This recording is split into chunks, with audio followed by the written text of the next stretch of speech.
In days of silence when molars fell, and edentulous sorrow rang like a bell, the people of Chu had lost their might. No steak, no laughter, no apple bite.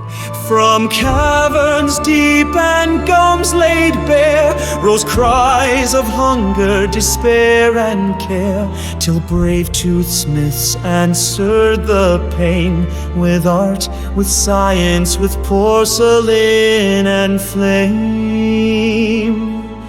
Upon the anvil of pinkest hue they cast the plates both firm and true.